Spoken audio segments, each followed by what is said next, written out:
Spartan women were not decorative, they were weapons.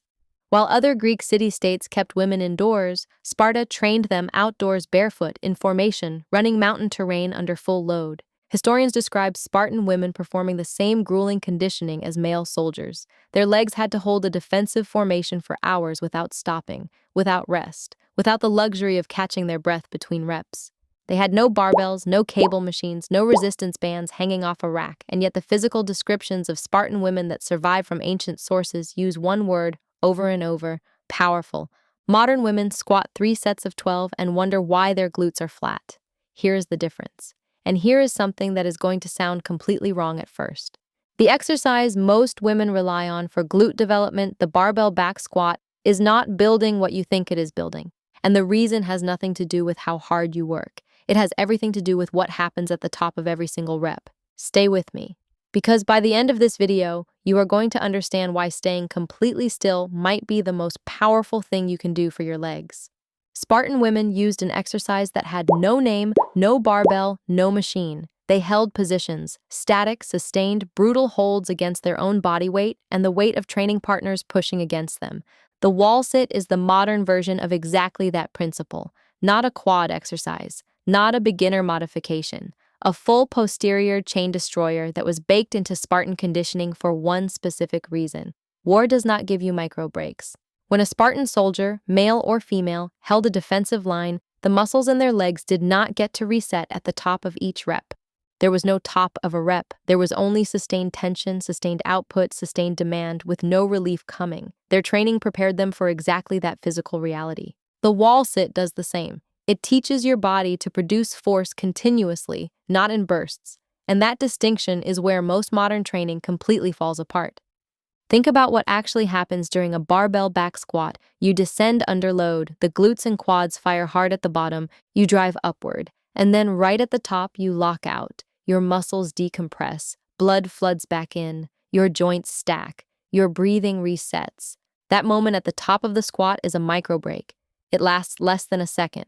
You barely notice it, but your muscles do. They use it. They reset. They prepare for the next rep. Do that for 3 sets of 12, and you have given your glutes 36 opportunities to decompress, reset, and catch their breath inside a single session. Now compare that to a wall sit. You slide down the wall, thighs parallel to the ground, knees at 90 degrees, and you stay there.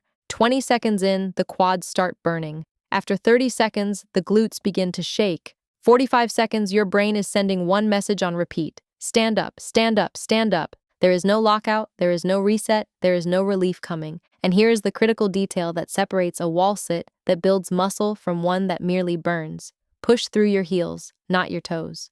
The moment you shift your weight into your heels, your glutes and hamstrings are forced into the equation. This stops being a quad exercise. It becomes a full posterior chain drill. The same muscles responsible for every explosive, functional movement your body can produce are now under constant, unrelenting tension.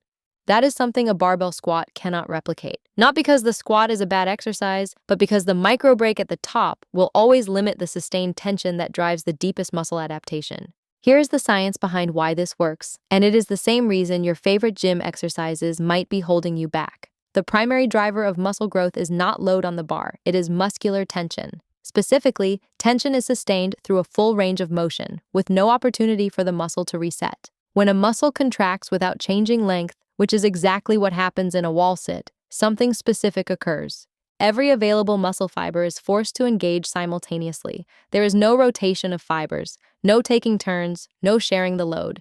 Every fiber fires at once because no single fiber is strong enough to hold the position alone. It is all hands on deck, all the time. This is called isometric overload, and the research behind it consistently shows that muscles trained under sustained isometric tension develop denser, more resilient fibers than muscles trained only through dynamic repetitions with built-in rest points. The analogy, a dynamic squat, is like a team of workers who rotate shifts. They work hard, but they rest in turns.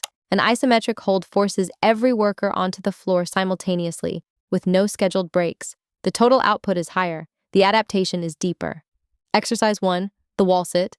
Find any wall. Slide down until your thighs are parallel to the ground and your knees are at exactly 90 degrees. Now push through your heels. Feel that shift, your hamstrings and glutes wake up. Back completely flat against the wall. No arching, no cheating. Start with 20 seconds. That is your baseline. Work toward 30, then 45, then a full 60 seconds. 3 sets. That is your foundation. Exercise 2.